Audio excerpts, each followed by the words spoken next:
Oke, langsung aja kita mulai. Ini Miro yang aku sebut tadi, jadi kayak whiteboard gitulah dia sistemnya. Cuman whiteboard yang bisa disimpan dan bisa di share kayak gitu. Nanti aku bakal jelasin semuanya di sini. Dan aku bakal taruh link-linknya di sekitar sini juga. Untuk link code-nya mungkin di link Google Drive untuk code-nya, link recording akan saya taruh di sini semua. Oke, di sini kita akan pertama belajar soal learning about image embedding. Apa sih itu image embedding itu? Jadi, image embedding itu pada dasarnya adalah sebuah metode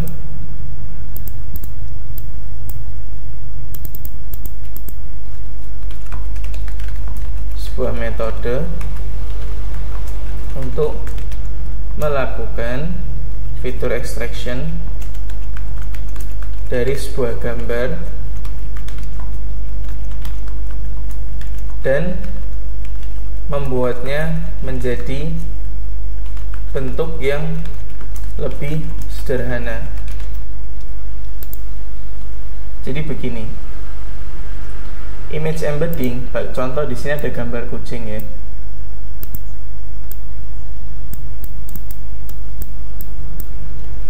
Dan di sini ada gambar kucing yang kedua.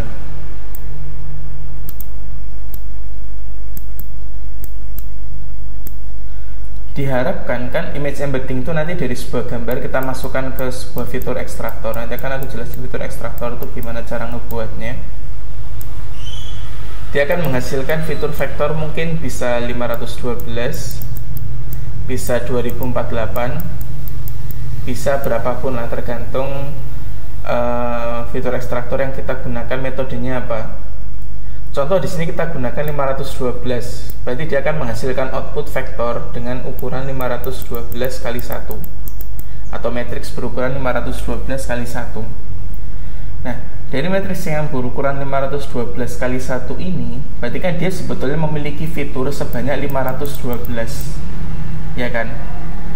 Nah, si kucing yang kedua juga dilakukan fitur ekstraktor yang hasilnya mengoutputkan juga 512.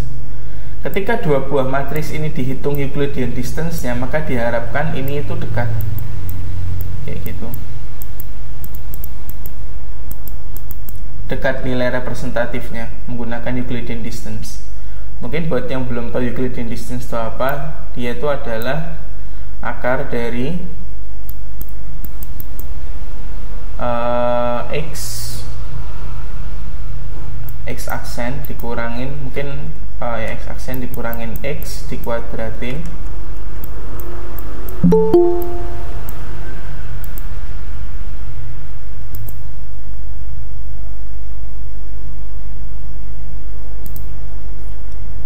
ditambah ini x1 x aksen 2 dikurangin x aksen 2 dikuadratin sampai x aksen n dikurangin x n dikuadratin. Jadi ini Euclidean distance. Nah, dia itu dihitung Euclidean distance-nya. Kemungkinan dia akan semakin mendekati ke 0 karena gambarnya sama, itu sama-sama gambar kucing. Lalu bagaimana jika gambar yang lain? Contoh di sini gambar apa ya? Yang berbeda. Contoh di sini ada gambar mobil. Maka diharapkan output fitur ekstraktor dari kedua ini itu semakin jauh. Oke. Jadi memang fitur ekstraktor itu adalah sebuah metode untuk melakukan fitur extraction dari sebuah gambar dan membuatnya menjadi bentuk yang lebih sederhana dan bisa dipahami sama network kita, kayak gitu. Nah, gimana tahu cara membangun fitur ekstraktor? Ada 3 cara untuk membangun fitur ekstraktor.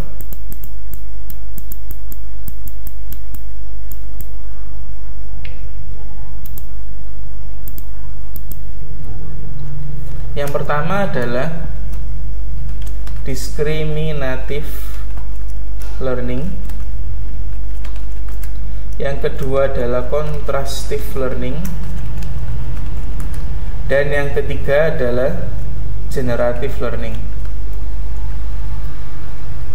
Apa itu discriminative learning? Discriminative learning itu adalah proses pelatihan sebuah machine learning atau neural network yang berfokus pada diskriminan atau mendiskriminasikan. Apa maksudnya mendiskriminasikan? Contoh nih, kita melakukan pendekatan klasifikasi. Klasifikasi itu termasuk bagian dari discriminative learning.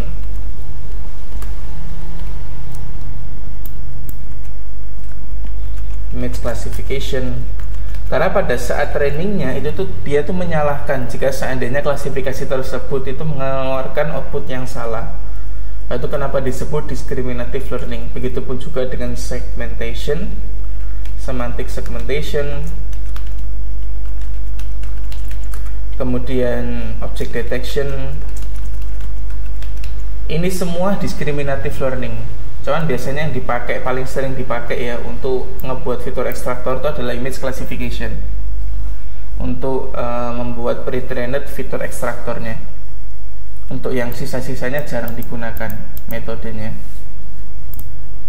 Jadi contoh, ada kelas namanya ImageNet yang nanti akan kita gunakan. Jadi ada sebuah model yang sudah ditrain dengan ImageNet. Nah, apa itu ImageNet? ImageNet adalah sebuah dataset image classification yang berisi 1,5 juta, sekitar 1,5 juta data gambar dengan 1000 kelas yang berbeda. Nah, diharapkan dengan sudah di training di sini itu sebuah model CNN kita itu sudah memiliki representatif dari sebuah data visual kayak gitu. Jadi contoh di sini kita training dia, let's say ini ada image, ini CNN ya kan, arsitekturnya CNN. Kemudian di ujungnya ada linear layer untuk klasifikasi kan. Nah, linear layernya ini tuh dibuang ketika kita kepingin menggunakan si fitur ekstraktornya. Mungkin pas kita nge-training atau ngebuat fitur ekstraktornya kita membutuhkan yang namanya linear layer. Nah, tapi ketika kita sudah bagus nih akurasinya dari klasifikasi 1000 kelas, maka linear layernya dibuang, tinggal CNN-nya saja sendiri, dia sudah menjadi sebuah fitur ekstraktor. Contoh di sini kita lihat di code-nya ini. Di sini aku sudah membuat fitur ekstraktor. Aku menggunakan ResNet50 yang sudah ditrain dengan ImageNet. Nah, di sini aku akan mengekstrak si CNN-nya hanya untuk mengambil CNN-nya aja dan meninggalkan si linear layer-nya yang untuk 1000 kelas itu. Di sini aku nge-remove last layer, yaitu si bagian FC-nya, yaitu fully connected layer-nya. Kayak gitu. Maka itu ketika aku jalankan ini, maka dia akan mengeluarkan output 2048. Artinya dia akan mengeluarkan vektor sebesar 2048. Nah, itu adalah sebuah fitur ekstraktor. Nah, selain discriminative learning, ada yang namanya contrastive learning. Contrastive learning yaitu learn to differentiate.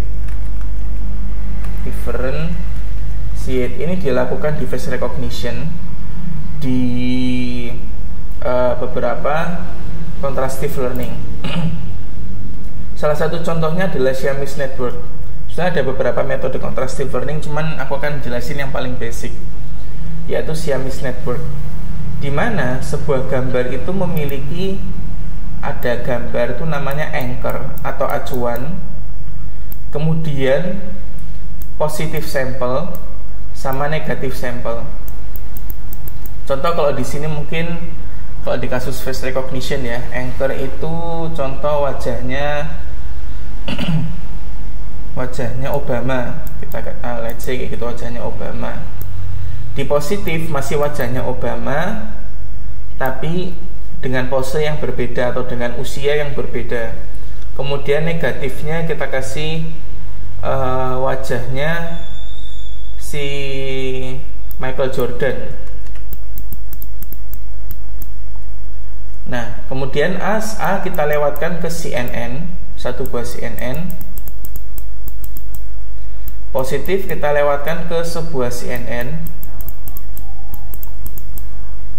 Negatif kita lewatkan ke sebuah CNN. Dan tiga-tiga ini CNN yang sama ya, bukan CNN yang berbeda. Jadi mungkin diagram yang tepat adalah seperti ini.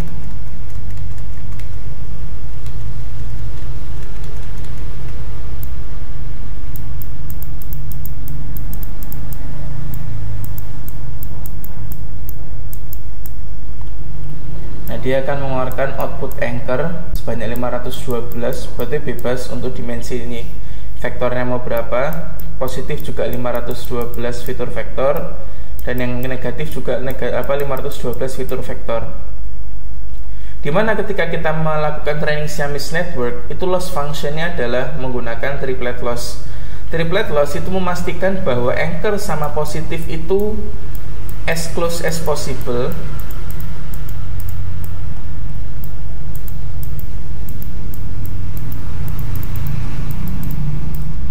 dan antara anchor sama yang negatif itu as far as possible, yaitu sejauh mungkin.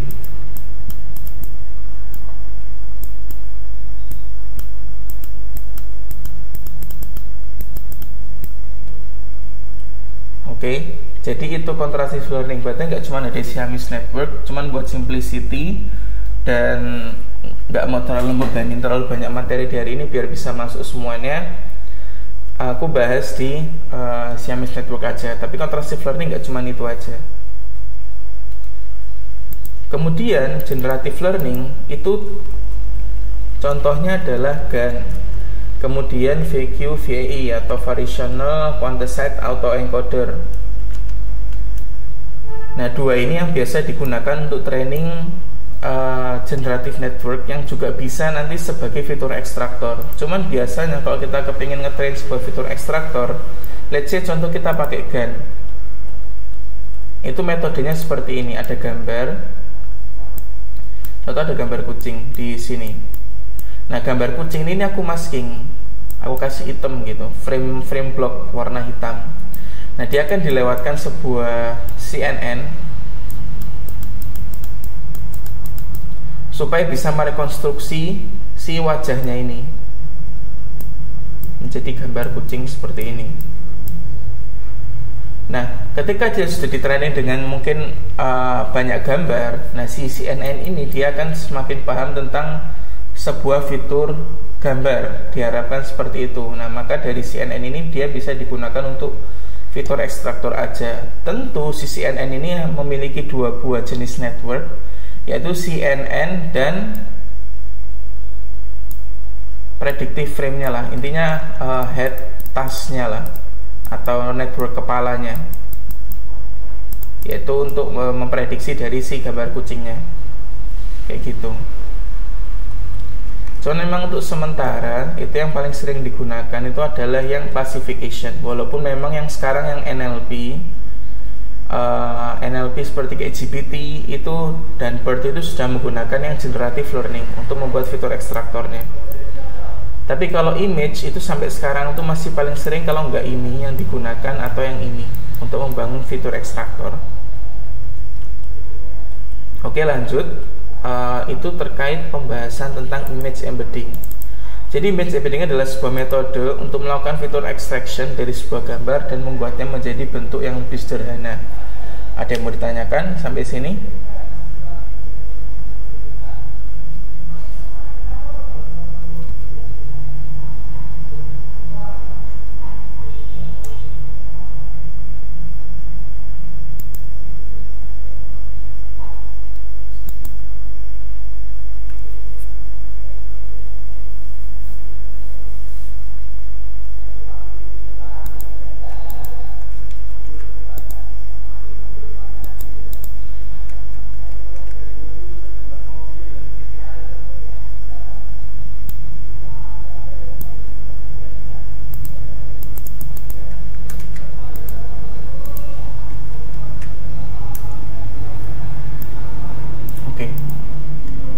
rasa cukup ya. Nah, sekarang kita akan membahas soal dua buah tool, yaitu yang pertama adalah Bgfactor dan yang kedua adalah MinIO. Nanti untuk Bgfactor juga akan saya ajarkan gimana cara installnya. Betul, prerequisitesnya sebetulnya aku harusnya menjelaskan ini dari sebelum online workshop ya. Prerequisites dari dua tool ini adalah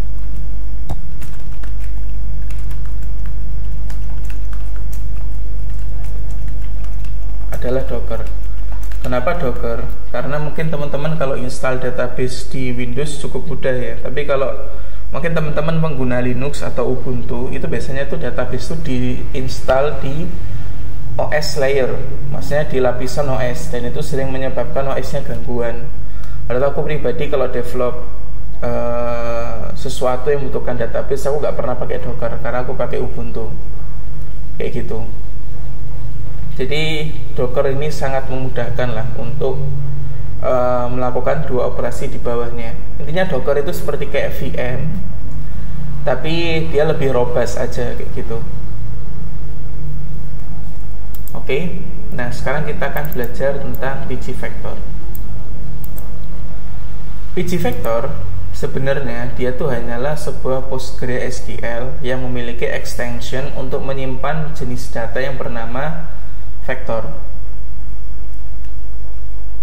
Seperti yang di sini di sini pertama yang harus kita lakukan ketika kita membuat sebuah Bgfactor itu adalah kita create extensionnya terlebih dahulu di dalam code kita.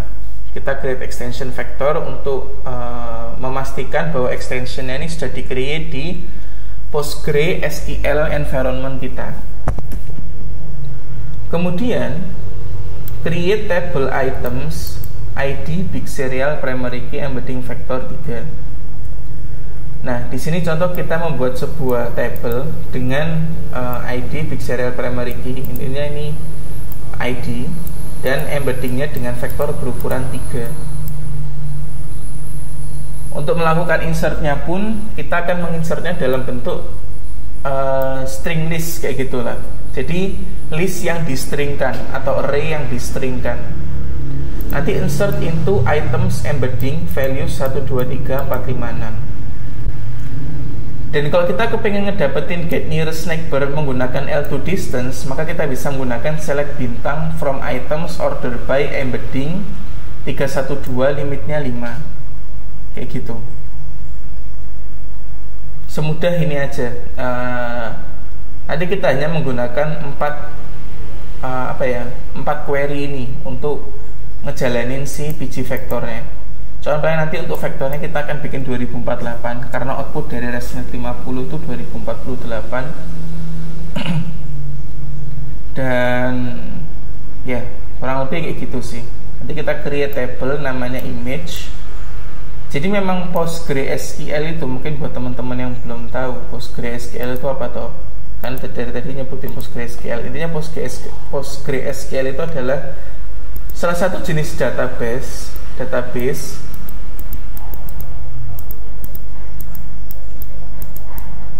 yang memiliki dasaran SQL, yaitu Structured Query Language, yang dimana dia termasuk bagian dari relational database. Relational database itu gimana? Contoh kita memiliki data, mungkin pakai kotak aja biar lebih enak.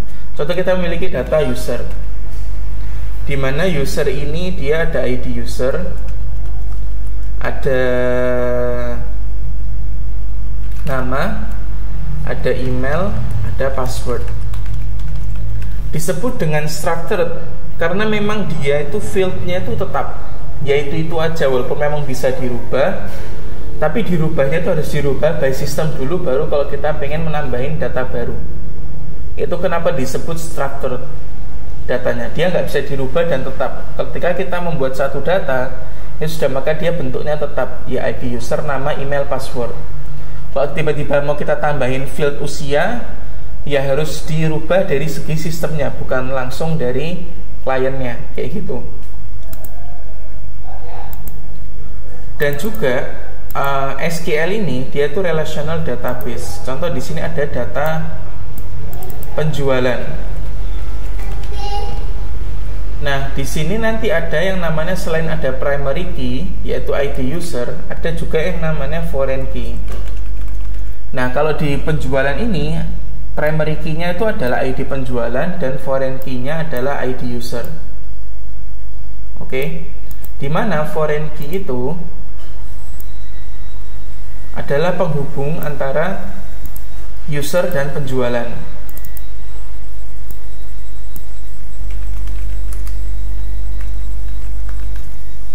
Kayak gitu. Jadi harapannya itu supaya lebih memudahkan untuk melakukan query dengan adanya foreign key atau hubungan antara satu data dengan data yang lainnya. Nah, PG vector itu hanya sesimpel menambahkan tipe data vektor dan menambahkan fitur query atau nearest neighbor, maaf. Bisa dibilang semantic query sih, menambahkan fitur semantic query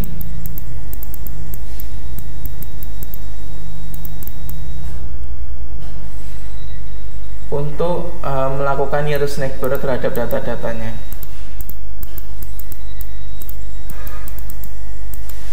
Kayak gitu. Kenapa kok menggunakan PG vector? Karena memang dia cukup cepat ya. Untuk PostgreSQL sendiri itu dia ditulis dengan bahasa C kebanyakan, daripada kita harus menyimpan sendiri di JSON atau di apapun itu terus pakai Python untuk melakukan query, bakal lambat banget. Aku pribadi pun kemarin habis mengerjakan dua proyek sama-sama face recognition, cuman yang satu menggunakan Python dan yang satu menggunakan C++. Itu perbedaan kecepatan query-nya beda banget memang. Yang satu itu bisa sampai cuman untuk 1 juta data 1 detik, sedangkan yang satunya 2500 data aja itu sudah sekitar 4 detik yang Python itu. Tapi memang masing-masing memiliki kelebihan dan kekurangan sih, kayak gitu. Nah, setelah kita belajar tentang PG vector, selanjutnya kita akan belajar tentang yang namanya min.io. Min.io itu sebetulnya adalah dia sebuah tool untuk melakukan object storage. Object storage ini itu adalah seperti kayak digunakan untuk penyimpanan file. Kita mau nyimpan image, PDF, JSON, intinya apapun deh, video, audio, semuanya itu bisa kita simpan di dalam min.io. Min.io itu sebetulnya itu dia memiliki fitur sama persis dengan AWS S3 atau GCP Object Storage. Aku lupa namanya kalau GCP Object Storage itu apa. Nah, biasanya kan kita kalau seandainya butuh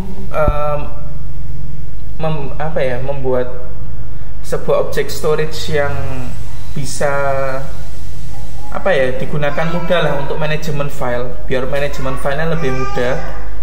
Itu kan kita biasanya pakai AWS S3. Cuman bagaimana kalau kita kepingin melakukannya secara on premise kayak gitu, di server sendiri? Maka kita bisa menggunakan min.io sebagai object storage-nya. Jadi kita mau nge-call image, mau nge-call apapun itu cukup mudah. Jika dibandingkan mungkin nanti kita simpen secara manually di dalam pad di dalam project kita, mending kita taruh semuanya di min.io supaya mudah di-call, mudah diganti, intinya mudah di-manage lah dari data-data tersebut. Oke, tentang pembahasan 2 ini ada yang mau ditanyakan?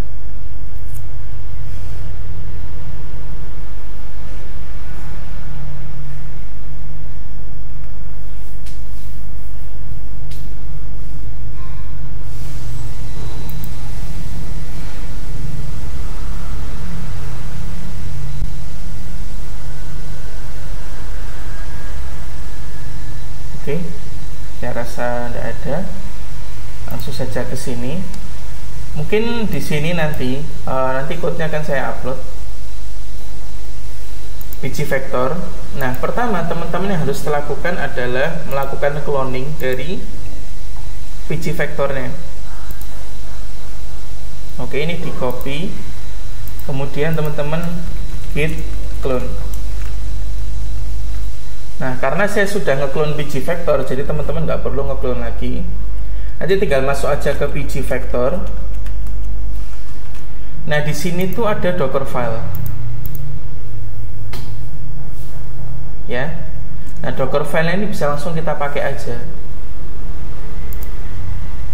untuk melakukan building si pgvectornya dengan docker build maintain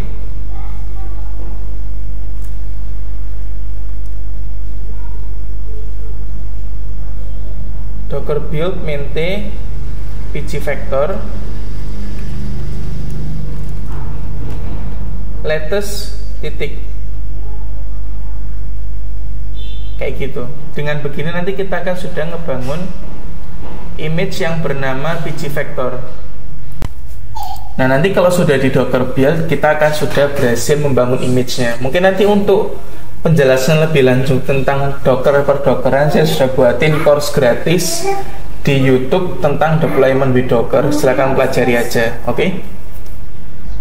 Nah, setelah kita build si pgvectornya, kita kembali lagi ke folder project kita, dan di sini sudah aku siapkan docker compose. Intinya ini adalah set of command, yaitu set perintah untuk menjalankan dua buah kontainer. Yang pertama adalah pgvector, dan yang kedua adalah min.io. Nah, contoh di sini kita akan kita jalankan ya untuk docker compose-nya. Untuk menjalankannya cukup mudah dengan docker compose app. Maaf, harusnya docker compose app min.d. Docker compose app min.d. Nah, di sini dua ini sudah jalan untuk si min.io sama pgvectornya. Nah, untuk ngeceknya kita bisa buka di sini. Nah, di sini S3 kita sudah jalan. Ini contoh kita sign out. Nah, ini kita cek root usernya min.io dan passwordnya min.io 123.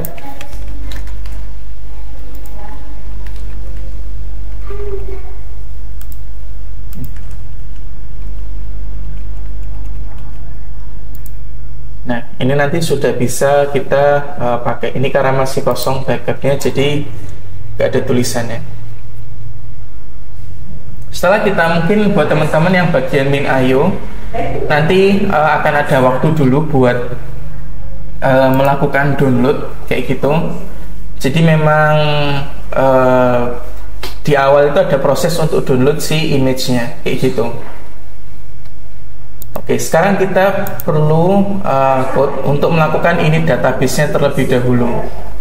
Jadi yang pertama adalah kita import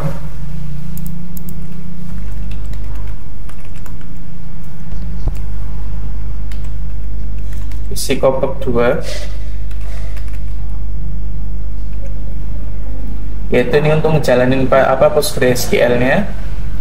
Kemudian kita juga butuh from min.io,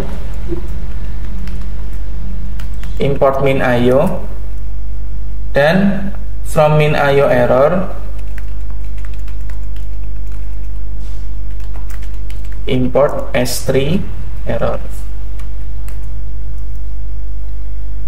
Setelah itu, setelah kita connect, kita punya ini DB.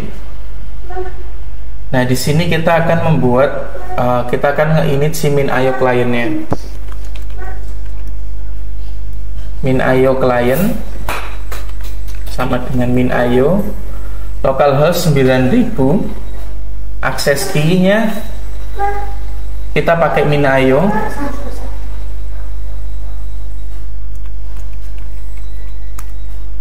Dan secret key-nya min.io 123, secure-nya false. Ya. Kemudian di sini kita akan ngebuat sebuah function namanya create bucket.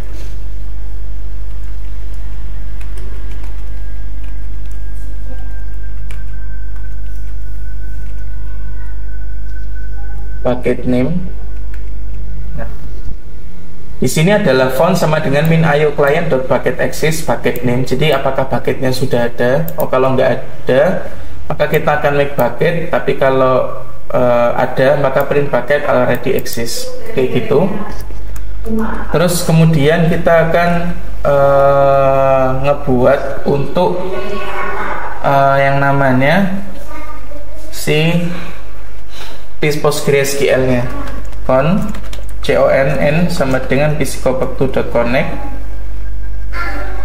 kemudian hostnya sama dengan localhost, kemudian portnya sama dengan 5432, kemudian DB name-nya Postgres user sama dengan Postgres password sama dengan, di sini karena aku ngedefine passwordnya example, maka jadinya example. Oke, nah sekarang if name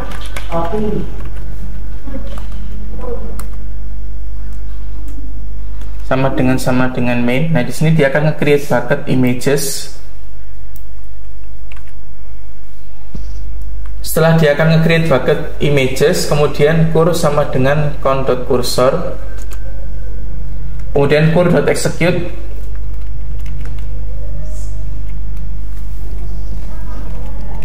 create extension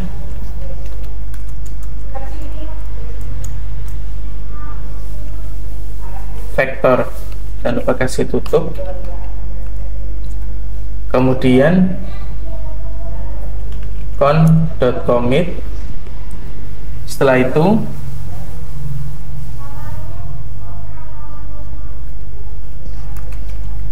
cur.execute,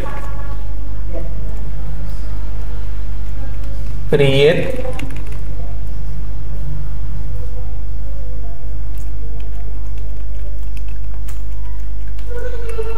table images, kemudian dia ID, serial, primary key,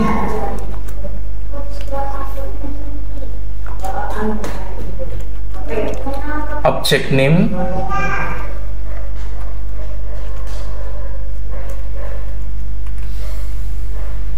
varchar 255, kemudian fitur vector 2048.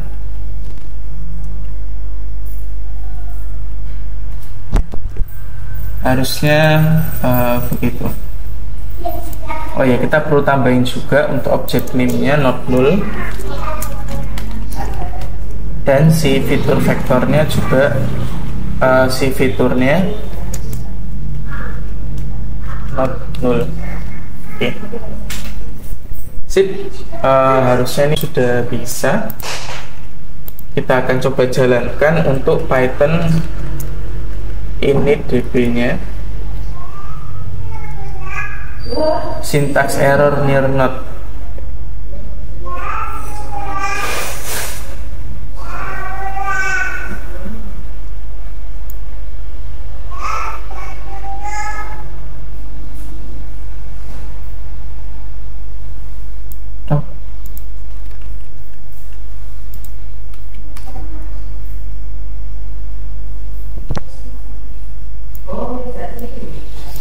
Create extension vector, create extension if not exist, create tabel if not exist.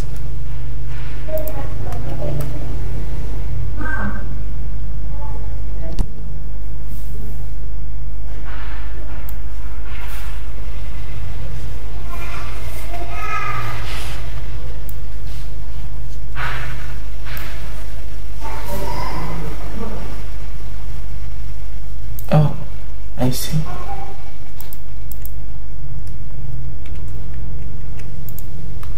Nah, sekarang database-nya sudah kebuat dan bucketnya juga sudah ke-create. Kalau kita refresh, nah di sini sudah ada bucket images. Ini location-nya masih empty untuk imagesnya. Sekarang kita sudah ngebuat si ini DB. Nah, sekarang saatnya kita register. Nah, untuk register di sini saya sudah nyiapin data, yaitu menggunakan data animals. Nah, di sini kita akan melakukan register untuk keseluruhan datanya. Nah, di sini kita akan from initdb import con, min io client.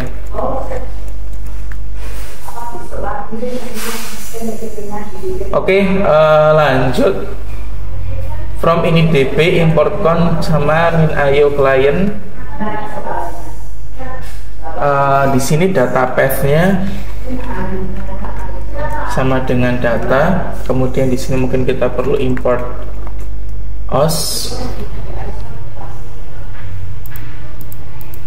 untuk nge-get all datanya. Maaf, data path-nya animals.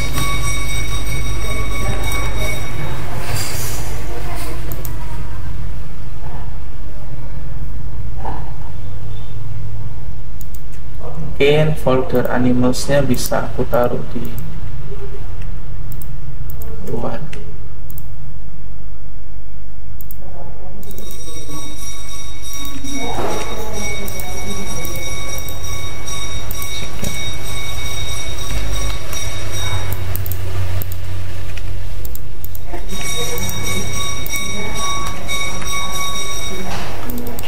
Oke, ini animalsnya sudah kita taruh di luar, jadi nggak biar nggak nested kayak gitu lah, karena nggak dibutuhin juga. Nah, di sini kita akan melakukan for looping. Ini mungkin dev insert image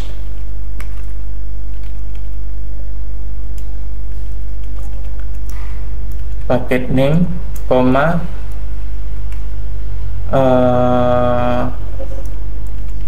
object name,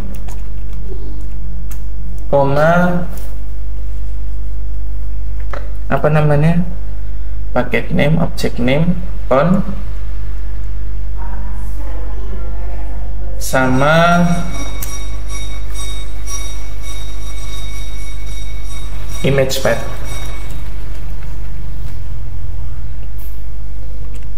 Oke. Nah, di sini mungkin selain ini kita perlu from model import fitur extractor sama transform function, sama from build import image.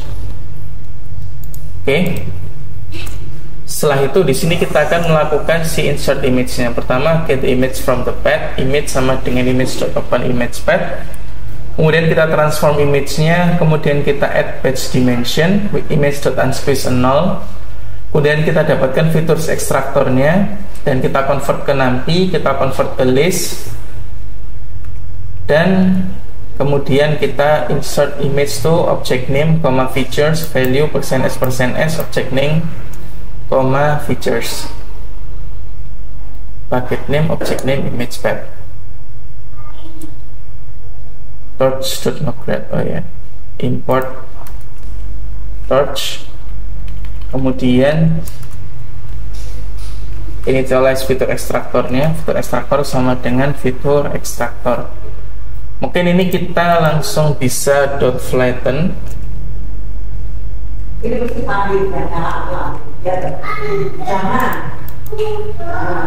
Nah, ini atau bisa di .reshape -1. Nah,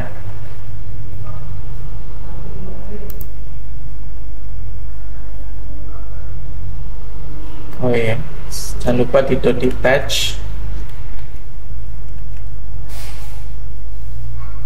Oke, harusnya ini it works. Sekarang kita mungkin kita juga perlu glob ya, buat dapetin import glob from glob. import globe. Kita akan pakai globe juga untuk image path-nya. If name sama dengan main, packet name images found packet exists, if not found bla bla bla bla. For image path, langsung for image path in globe os.path.join data path, kemudian bintang dot semuanya jpg bintang dot jpg. Object name sama dengan os.path base name image path, kemudian insert image. Mungkin di sini kita print inserted object name into the database.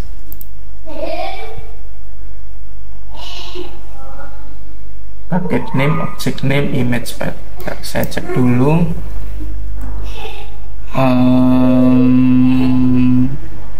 Basis image name. Oh ya. Yeah. Object name, image path.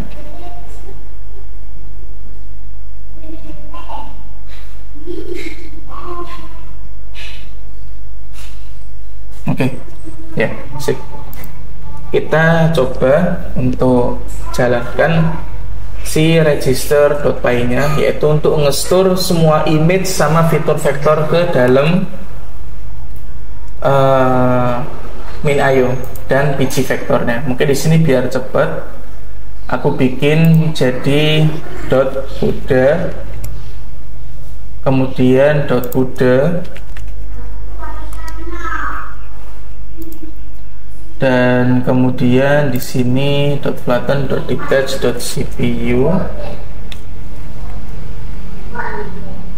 .numpy, .tulis. Oke, sip. Bismillah.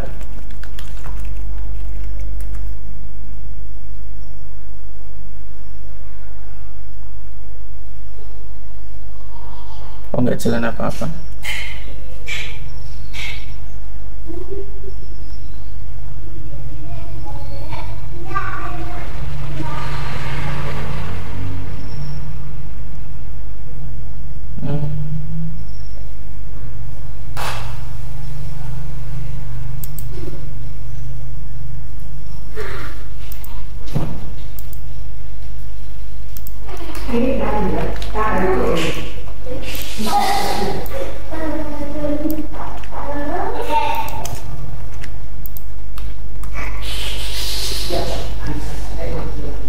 Kosong ya.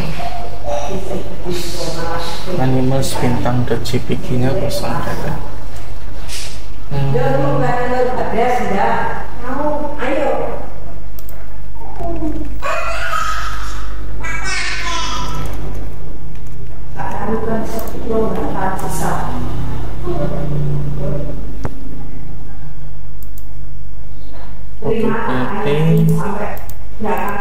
Di sini akan aku kasih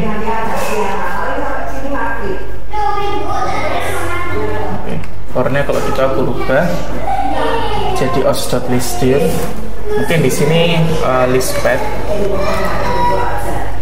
sama dengan os.path.join antara data path, d for d in os.listdir data path.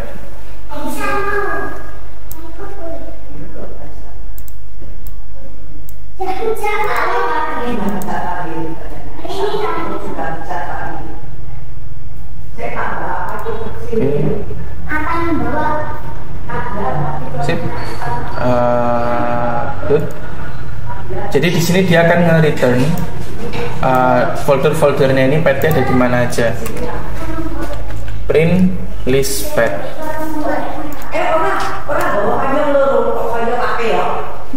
Nah, di sini kita sudah dapat animals sama child foldernya. Berarti saya mohon maaf di atas suara backgroundnya yang terjadi.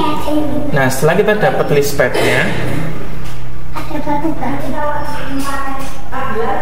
sebenarnya bisa sih pakai cara ini.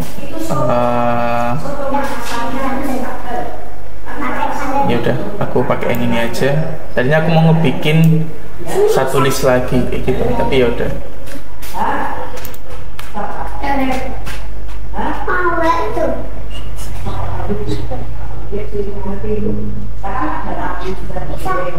Insert into images. Images does not exist. Create table if not exist. Images. Nah, kon. Saya coba lihatnya pakai dompet. Yang bisa muncul ya, Bu.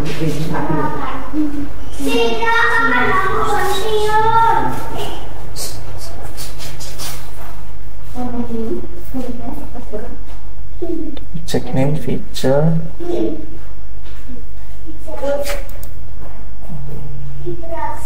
Check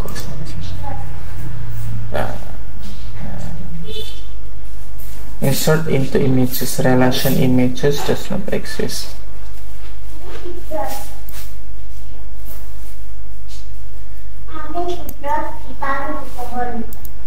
Ya, bisa ada kita di jajaran A3. Segininya Pak. Ininya. Kayak kuisi pilih siapa bisa ngotor, kuisi pilih hadir tak ada. Apa ya? Orang. Iya, hadir. Yuk. Ya, sudah buang ini dulu ya saya. Nah ini, nanti sudah kembali. Nggak sama Nabila ini nanti dulu akan pakai itu ya. Ini kita coba ini DB sekali lagi, cuma if not existing kita buang pakai error dia. Python init DB. Ayo betul Pak, ya Nabila. Ini dulu akan pakai itu ya. Nah ini tak tahu di sini. Ayo,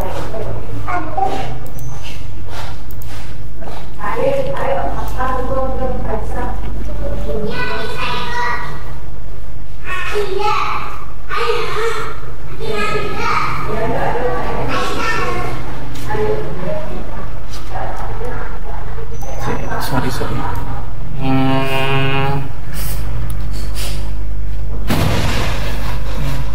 Ada.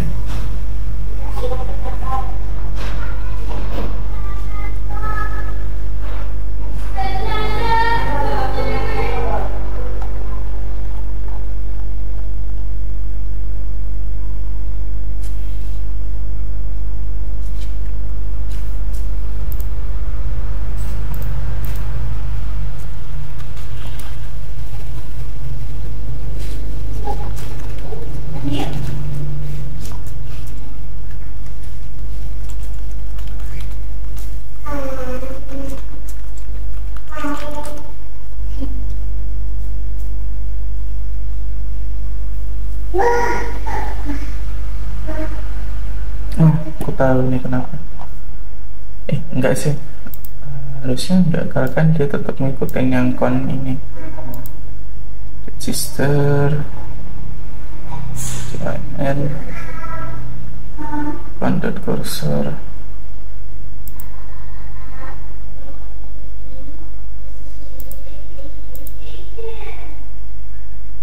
Astagfirullahaladzim. Oke. Itu kesalahannya, lupa aku commit. Sorry.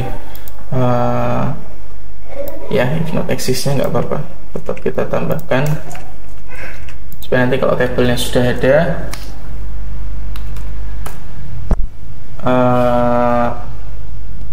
ketika di-unroll lagi, nah ini dia insert to database lagi jalan.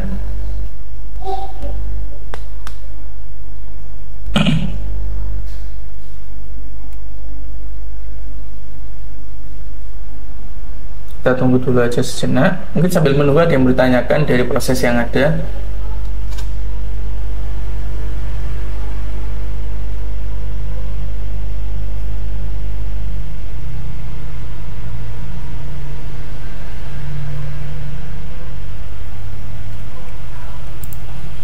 Ini kalau kita buka sudah ada gambarnya semua ini.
Sudah ke input semuanya. Sekarang saatnya kita ngebuat si main.py nya. Pertama kita dari from init.db, import con sama min.io client. From models kita import fitur extractor, transform function, kemudian import torch. From build import image, kita nggak perlu itu. Nah di sini image to query, contoh kita menggunakan salah satu gambar ini, kelelawar ya. Ini aku copy relative path. Oh ya, sama satu lagi from matplotlib.import pyplot.splt sama import .snp. Nah kita nanti akan ngeplotnya di matplotlib. Image to query and query. Ada berapa banyak gambar yang mau di query? Contoh di sini aku mau query 10 gambar. Nah, kemudian di sini kita initialize fitur extractor, kemudian def retrieve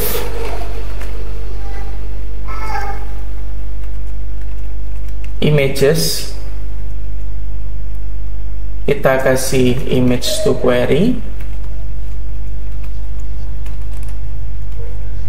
kemudian enquery,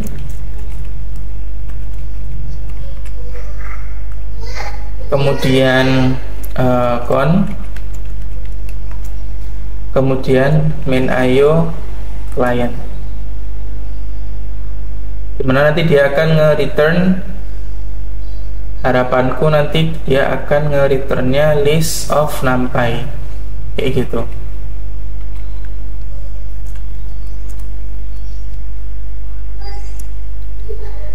Oke, betul. Image to query, transform function, image flatten query features.numpy. Kita no kayak gini.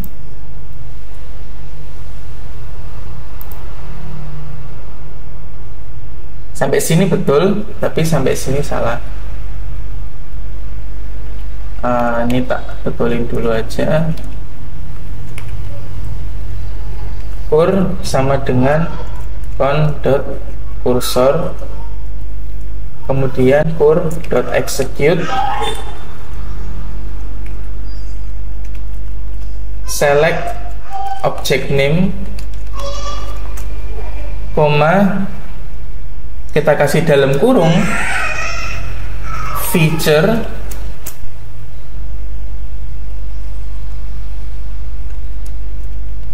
%s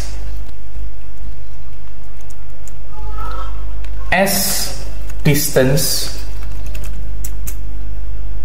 from images order by, jadi ini urutannya order by distance dengan limit %. persen S, di mana nilai dari persen S itu adalah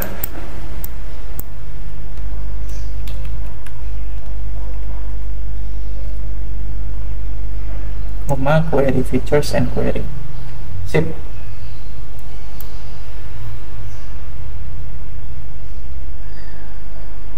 Ya, harusnya begini. Result sama dengan cur.fetchAll. Setelah itu cur.close. Retrieve the images from bucket. Karena kita akan nge-retrieve image-nya dari bucketnya, images dalam bentuk list. For result in result, object name sama dengan result 0, image sama dengan min IO client get object images, object name images.append image. Kemudian kita return images. Nah, mungkin yang terakhir adalah dev object to fill object.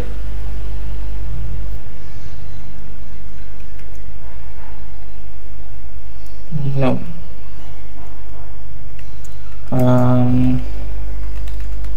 IO object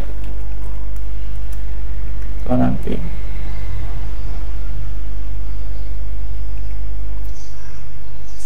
Oke. Dot reshape-nya nggak perlu.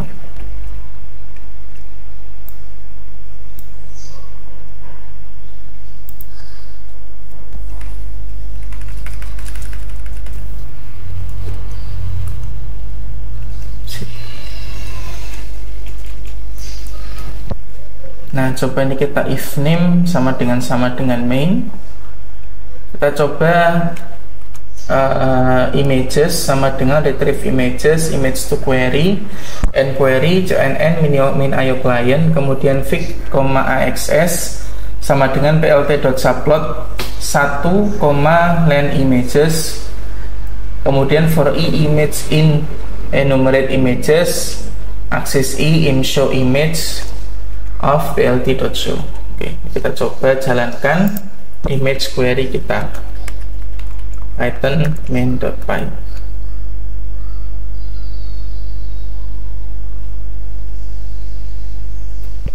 Invalid shape 740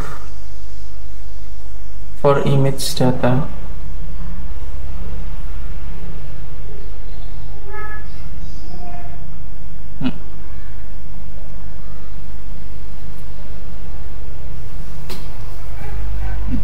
Let's see.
IO sama dengan batch IO. Oke.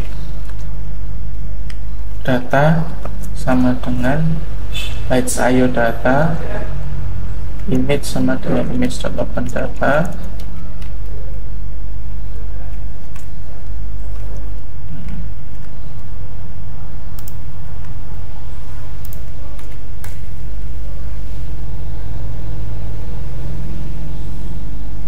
Nah, contoh di sini teknik ini kita juga perlu show si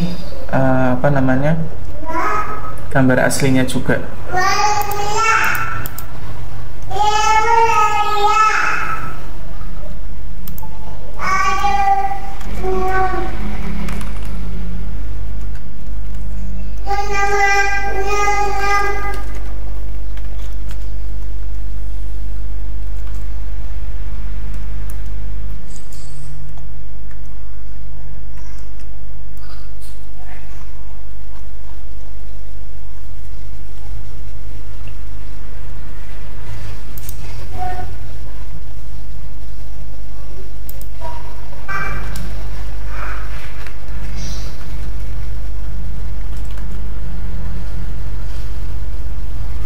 Apa tadi nama fungsinya?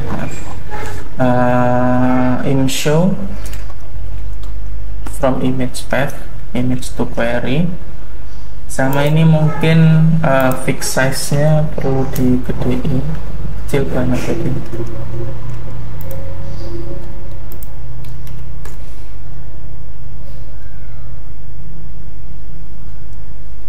Oke, ini gambar yang akan kita query.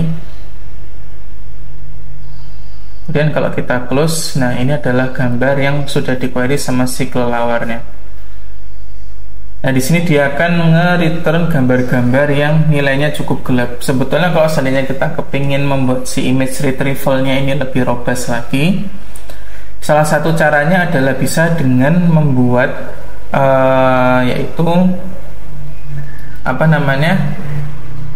dengan membuat si image retrieval-nya ini itu ditrain menggunakan data sesungguhnya. Karena di sini aku pakai ImageNet. Mungkin nih kalau aku menggunakan dataset ImageNet untuk query-nya, maka akan lebih baik kayak gitu. Ini salah satu cara untuk meningkatkan robustness. Dan ini mungkin kita juga bisa nih, query-nya aku bikin 10. Mungkin kita juga bisa memberikan limit ya terhadap jika dia di bawah threshold yang kita inginkan, maka nggak usah ditampilkan kayak gitu.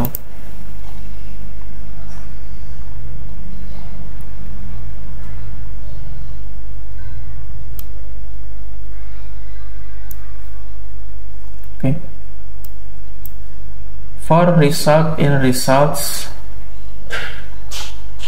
oke. Mungkin kita kasih threshold di retrieve images-nya. Kita kasih threshold sama dengan 0,5.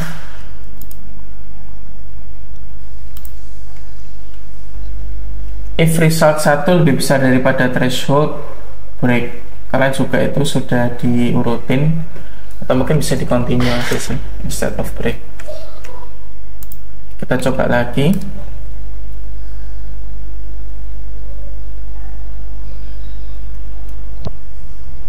Access to plot object is not subscribable.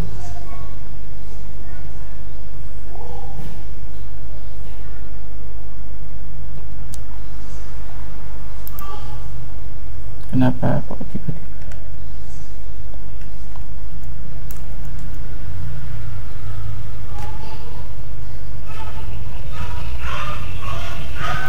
Oh, karena di bawah 0,5 semua, jangan-jangan.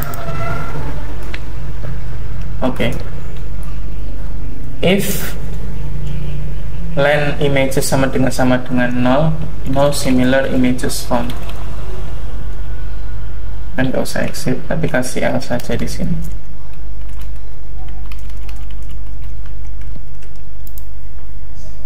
Mungkin thresholdnya bisa kita naikin di 0,8.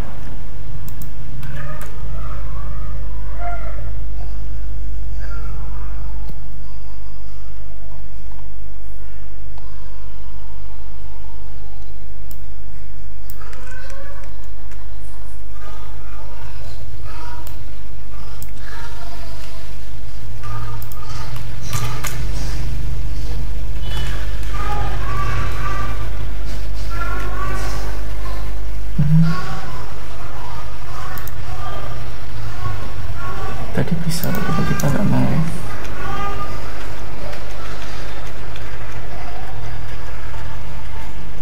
Nah, ada apa?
What is wrong?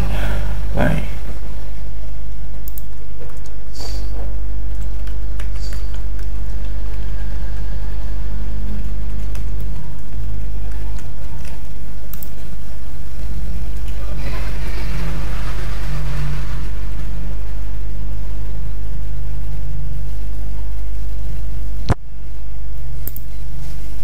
One similar images found.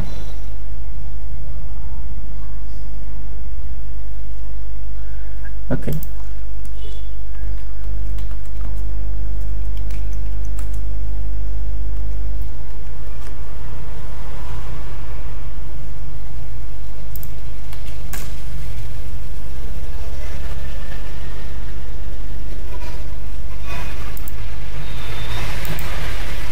Karena yang thresholdnya 0,8 cuma satu gambar aja yang ditemukan. Contoh kita pakai gambar beruang,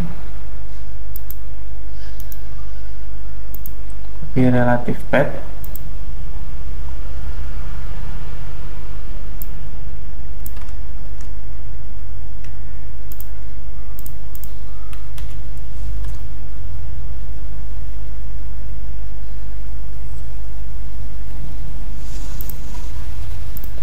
Oke, mungkin thresholdnya aku naikin aja 0,8, kayaknya terlalu kecil. 1,5.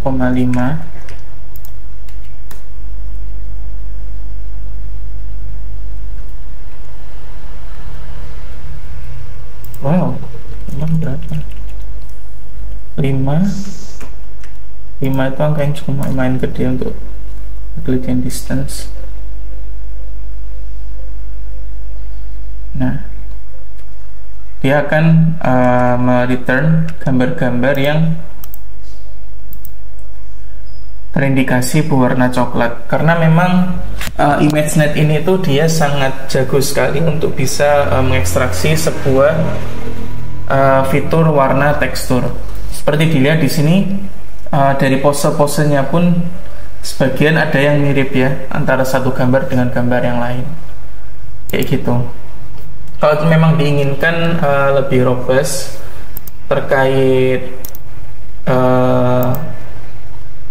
modelnya, maka bisa ditrain dengan data tersebut, yaitu bisa dengan klasifikasi atau bisa juga dengan contrastive learning yang tadi sudah saya ajarkan.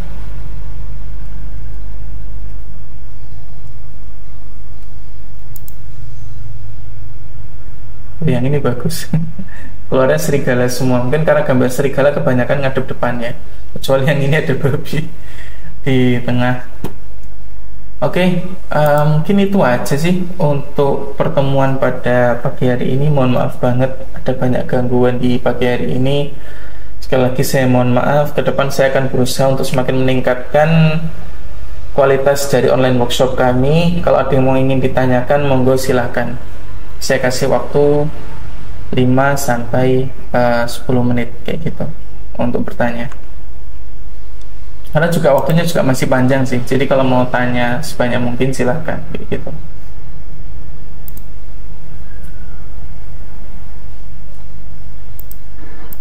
Pak, izin tanya Pak. Monggo Pak. Pak, untuk penerapannya ini kalau di ini aktualnya gimana ya penerapan ini Pak? Untuk penerapan aktualnya itu sebetulnya bisa kita gunakan untuk menganalisa big data Pak. Jadi kayak contoh dari data gambar yang sangat banyak ini itu kita pengen remove duplikasinya, atau kita kepingin melakukan query Pak dari satu gambar, kita kepingin melihat gambar yang serupa dari gambar yang kita masukkan. Terus kemudian juga ya kebanyakan sih untuk platform-platform analytics Pak atau big data kayak gitu penerapannya. Oke Pak.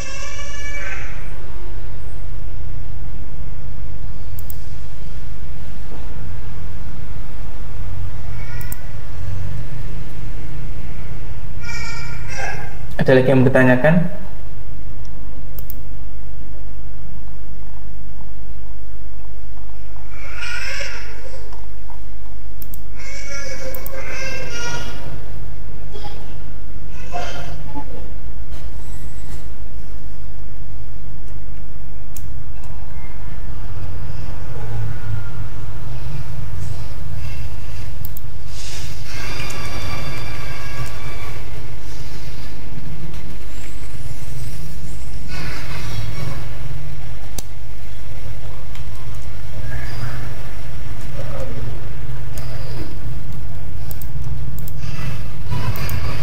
Oke, ada yang baru join ya. Ada Mas Andi Martinsyah. Di sini akan saya bagikan 3 buah link, yaitu link Telegram group, link absensi, sama material linknya. Nanti untuk material link, nanti video, link video, link code akan saya upload di Miro ini. Kemudian link absensi silahkan diisi nama lengkap, dan untuk absensinya diisi ke pertemuan ke-9 kayak gitu. Nanti untuk silakan diisi nama lengkap karena untuk kebutuhan sertifikasi. Oke. Sip, sama-sama. Oke, mungkin karena nanti sambil nunggu ada yang tanya ya, jadi saya mau iklan dikit lah. Jadi Rupitali PE Data Consultant. Cuman mungkin di sini aku langsung mau mengiklanin di salah satu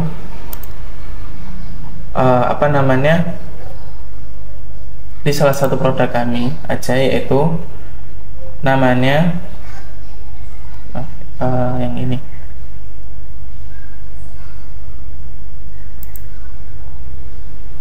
One-on-one mentoring.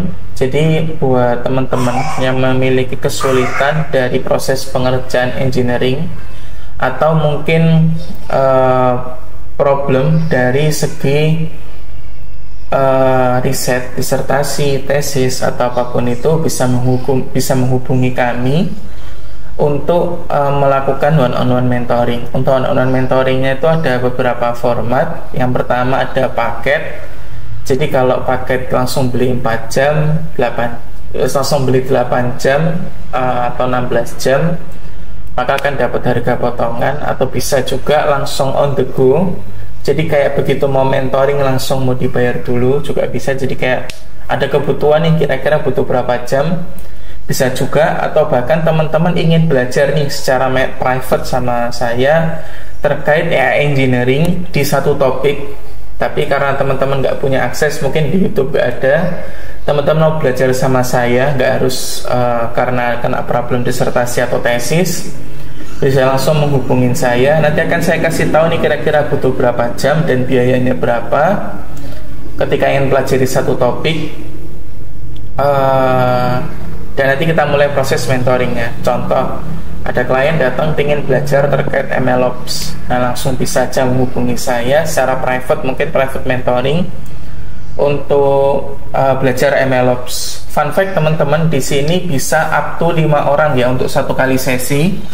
Dan kalau 5 orang itu bukan berarti biayanya dikali 5, tapi biayanya itu dipatung oleh 5 orang.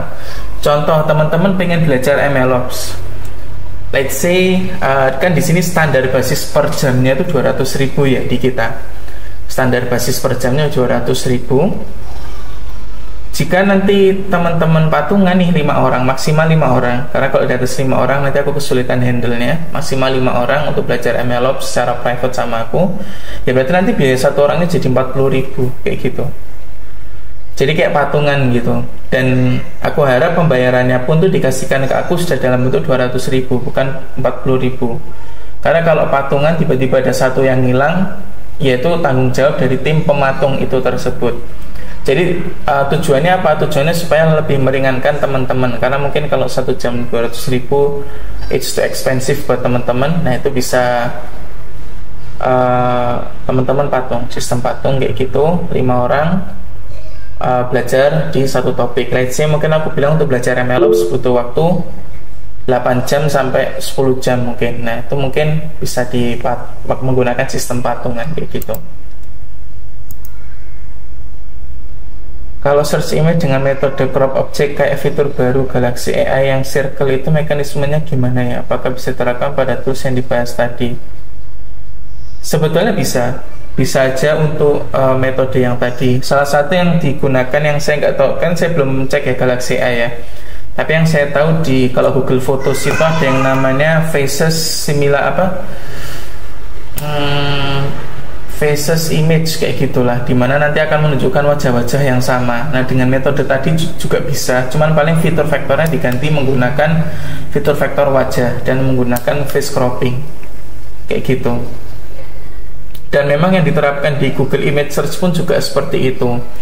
Tapi memang sekarang sudah ada metode yang lebih bagus. Jadi image itu sekarang nggak direpresentasikan dalam bentuk vektor, tapi direpresentasikan dalam bentuk vektor juga, tapi di mana vektornya juga diambil dari teks yang menjelaskan dari image tersebut, di mana di situ dinilai lebih robust daripada hanya menggunakan image saja yang cukup abstrak. Atau sebetulnya juga bisa image tersebut ditrain dengan menggabungkan multimodal antara image sama teks, sehingga bisa menghasilkan fitur vektor yang lebih robust kayak gitu. Itu juga bisa begitu. Ini bisa foto apa aja mas selain animal? Jawabannya bisa.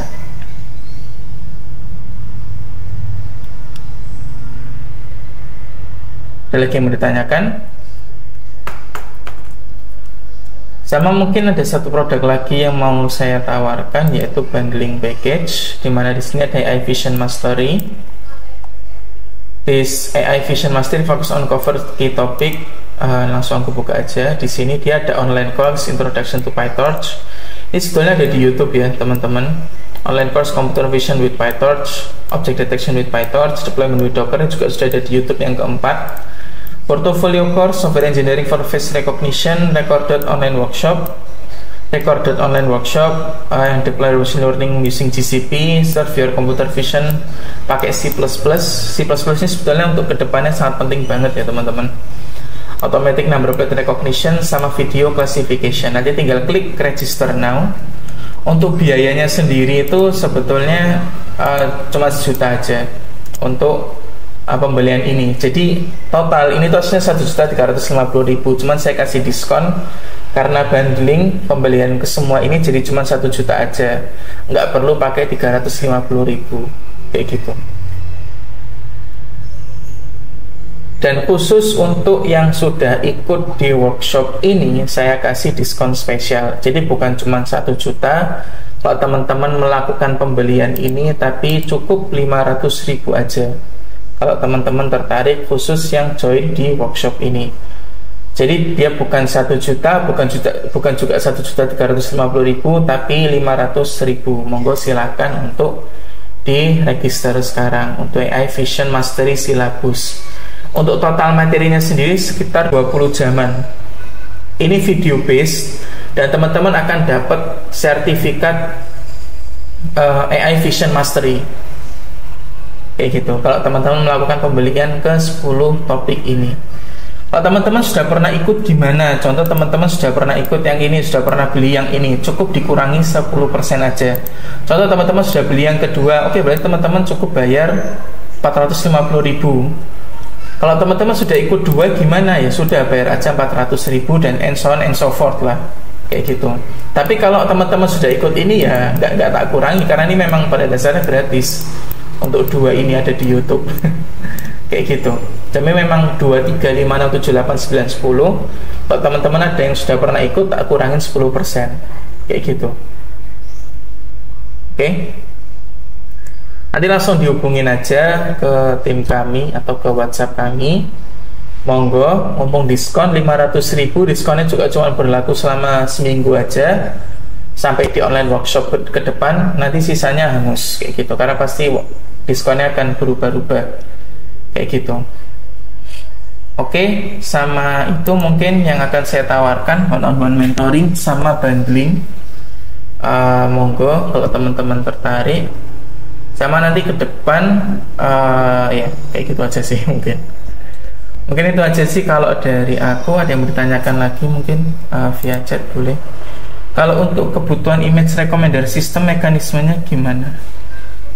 Nah, kalau kebutuhan untuk image recommender system itu, pertama itu dia, contoh ya kayak kita melakukan Google search kayak gitu. Google search itu sebetulnya kita bisa by text terlebih dahulu.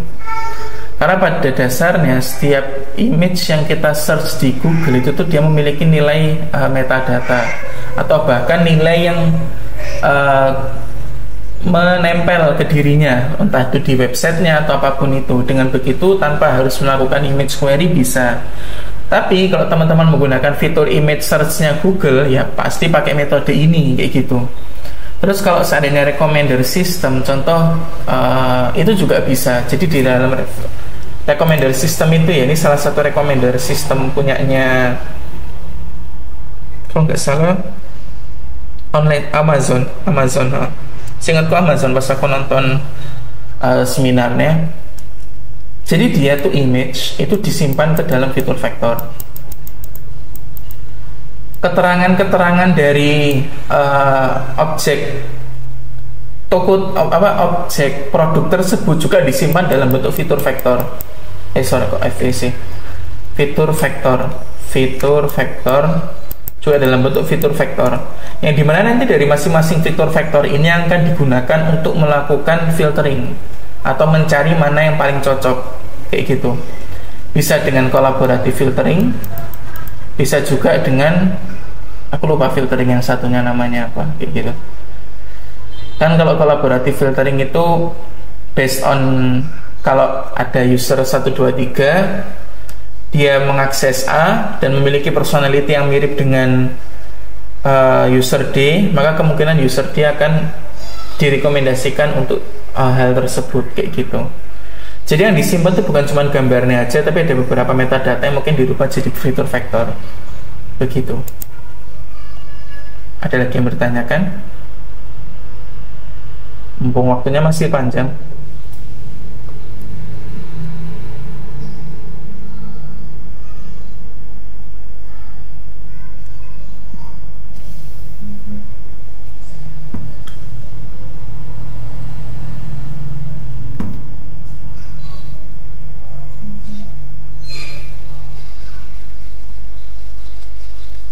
Oke, saya rasa cukup untuk pertemuannya. Kalau ada yang mau ditanyakan bisa via PM.